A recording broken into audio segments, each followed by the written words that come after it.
तालिबान के विदेश मंत्री आमिर मुत्तकी इस समय भारत के दौरे पर हैं। यहां पर उनका अलग अलग जगहों पर अलग अलग कार्यक्रम लगा हुआ है। इन कार्यक्रमों में सबसे खास दारुल उलम देवबंद का दौरा था। इस दौरे का सुदर्शन न्यूज के प्रधान संपादक धर्मयोद्धा डॉक्टर सुरेश शवानके जी ने मुखर होकर विरोध किया था। इस विरोध के फलस्वरूप ही आमिर मुत्तकी की दारुल उलम में स्पीच नहीं हो पाई थी और उन्हें लगभग 3 घंटे पहले ही अपना दौरा खत्म करना पड़ा।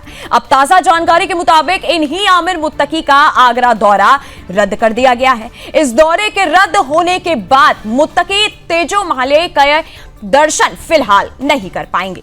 दौरा रद्द होने के आधिकारिक कारणों का खुलासा फिलहाल नहीं किया गया है। बताते चले कि पिछले कुछ दिनों से कई वामपंथी और इस्लामी हैंडल सुदर्शन न्यूज के प्रधान संपादक धर्मयोद्धा डॉक्टर सुरेश शवानके जी को लगातार धमकियां और चुनौतियां दे रहे थे, जबकि उन्होंने अपने शो बिंदास बोल में अफगानिस्तान में जबरन तालिबानी क्रूरता करके पलायन कराए गए हिंदुओं और सिखों फिर ले वापस बसाने का आह्वान किया था और इसी मुद्दे पर कल नोएडा के कार्यक्रम में अपने इसी संकल्प को फिर से दोहराया।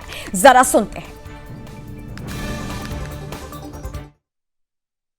आज अफगानिस्तान है वो तो आज कश्मीर है ना, आज जो अफगानिस्तान है वो आज बंगाल है ना, जो आज अफगानिस्तान है वो सीलमपुरी है ना दिल्ली की।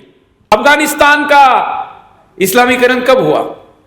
जब वहां पर अहिंसा के विचार पहुंचे। अफगानिस्तान का मंत्री देवबंद में गया तो मानो कि दुनिया के सबसे बड़े देश का कोई बहुत बड़ा नेता आया था, इस तरीके से उसका स्वागत किया जा रहा था। तालिबान की निर्मित करने वाला वो मुल्ला उमर है ना, वो भी देवबंदी है, इन्हीं के मदरसे का छात्र है। तो अब सोचिए कि उनके लिए अपने देश तोड़ भी दिए तो भी वो कनेक्टेड है। मैं तो अपने आप को सौभाग्यशाली मानता हूं कि अफगानिस्तान के तालिबान के मंत्री का विरोध करने वाला मैं अकेला हिंदुस्तान में चैनल वाला हूं जिसने खुल के विरोध किया।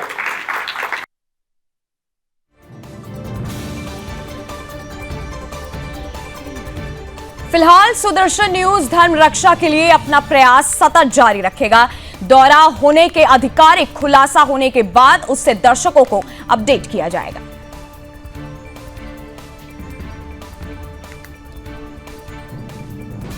तालिबानी मंत्री का आगरा दौरा फिलहाल रद्द हो गया है और अब तेजो महल नहीं देख पाएंगे आमिर।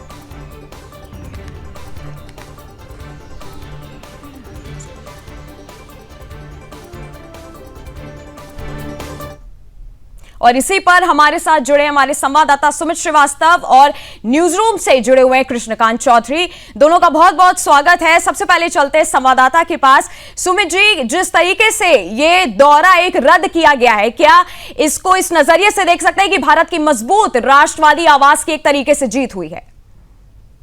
बिल्कुल सही कहा आपने, क्योंकि ये देखिए एक मात्र ऐसा सुदर्शन न्यूज चैनल है जो हमारे प्रधान संपादक डॉक्टर सुरेश शवानके जी ने इसको पूरे जोर शोर से इसका विरोध किया था देवबंद जाने के लिए। और आपको बता दूं कि देवबंद में उसका कार्यक्रम भी लगा हुआ था, क्योंकि आपको बता दूं कि 3 घंटे की स्पीच भी थी उसकी वहां पे।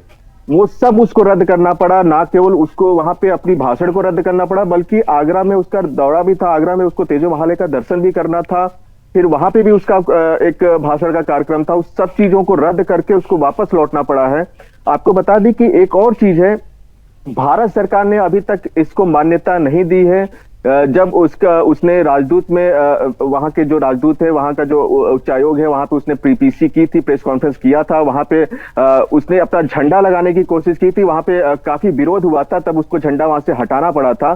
तो ये भी अपने एक बहुत बड़ी खबर थी। और आपको बता दें कि जिस तरह से सुदर्शन न्यूज इसका विरोध करता आ रहा है, उसमें कहीं ना कहीं हम लोग को और एक धर्म की जीत भी हो रही है, उसको जीत की तरह भी देखी जा रही है। क्योंकि देखिए एक देवबंद है जहां पे दारुल उलूम एक ऐसा मदरसा है जहां से निकल के वहां बाहर के देशों में, इस्लामिक देशों में जाते हैं और वहां पे धर्मांतर का कार्य करते हैं और बहुत सारे ऐसे चीजों को वो वहां पे शरिया कानून को लागू करने की बात करते हैं। तो ऐसी चीजें, बहुत सारी चीजें सामने आती हैं।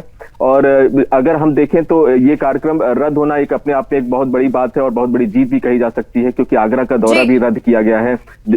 हम चर्चा कर रहे थे कि किस तरीके से तालिबान के विदेश मंत्री का दौरा जो है अब वो तेजो महल नहीं देख पाएंगे। हमारे साथ दोनों गेस्ट जुड़े हुए हैं, सीधा चलते हैं कृष्णकांत चौधरी के पास। कृष्णकांत जी, एक सवाल जो सबसे ज्यादा खड़ा हुआ तालिबान के विदेश मंत्री को लेकर के है कि आखिरकार ये दौरा क्या, जो भारत में जितने जिहादी हैं उनके दिमाग में एक दूसरी मानसिकता को पनपाने की एक जो है साजिश थी, जो ये दौरा हुआ है। नंदी, ये अफगानी के विदेश मंत्री मौलवी आमिर खान मुत्तकी भारत आए। ये जो उनका विजिट है बिल्कुल भारत सरकार के द्वारा अप्रूव था, लेकिन आधिकारिक तौर पर इसकी घोषणा नहीं की गई। जो अभी 6 दिन के दौरे पर भारत आए और जिस तरह से कल उनका आगरा दौरा रद्द कर दिया गया है, इसके पीछे कोई आधिकारिक एक पुष्टि नहीं की गई कि आखिर दौरा क्यों रद्द किया गया। और जो जानकारी वहां से प्राप्त हुई है उसमें ये बात को लेकर है कि एक जो सुरक्षा का मामला था, जो विदेश मंत्रालय का जिस तरह से बेबंद उनका स्वागत किया गया, बहुत भारी भीड़ वहां इकट्ठा की गई और ऐसा लग रहा था कि कोई बॉलीवुड या हॉलीवुड का नेता आया हुआ है, तो काफी लोग वहां जमा हो गए थे। इसको लेकर विदेश मंत्रालय लगातार संपर्क में था और वो नहीं मंत्रालय चाह रहा था कि आगरा में भी इस तरह की स्थिति हो। तो एक वजह ये सामने आई है, उनकी सुरक्षा कारणों के कारण ऐसा किया गया। दूसरी बात जो जानकारी आई है उनके समय को लेकर था, वो समय वायबल नहीं था, मंत्रालय इस बात को इजाजत नहीं दे पा रहा था। लेकिन अभी तक भारत सरकार के द्वारा या गृह मंत्रालय के द्वारा इस तरह के कोई बयान हमारे सामने नहीं आ रहे हैं, उनका दौरा रद्द किया गया। आप बात कर रही हैं कि विदेश मंत्री आमिर खान मुत्तकी क्यों भारत आए, इसकी कई वजह हैं। जो भारत अफगानिस्तान के जो भी हाल के संबंध हैं और जिस तरह से दक्षिण एशिया की बात करें, जहाँ का ये मुख्य केंद्र अफगानिस्तान है, हालांकि हम कई सारे एजेंसियों के द्वारा उसको पश्चिम एशिया में भी जोड़ के देखते हैं, संगठन में देखते हैं, लेकिन अफगानिस्तान के जो भी हालात हैं, खासकर जो सीमा पर जिस तरह से पाकिस्तान की जो सीमाएं हैं, पख्तिका है और हेलमंद प्रांतों में लगातार गोलीबारी की गई, एक दूसरे की चौकियां तबाह की गई, इससे हालात बिगड़ रहे थे और कई लोग मारे भी गए थे। हालांकि जवाबी कार्रवाई अफगानिस्तान ने की है। तो भारत की तरफ एक सुरक्षा को लेकर भी कि अफगानिस्तान की किस तरह की सुरक्षा हो और अफगानिस्तान से हमारे व्यापार कैसे बढ़े, हमारा आना जाना कैसे हो, जो भारत की जो अपनी जो प्रतिष्ठा रही है अफगानिस्तान में, आपने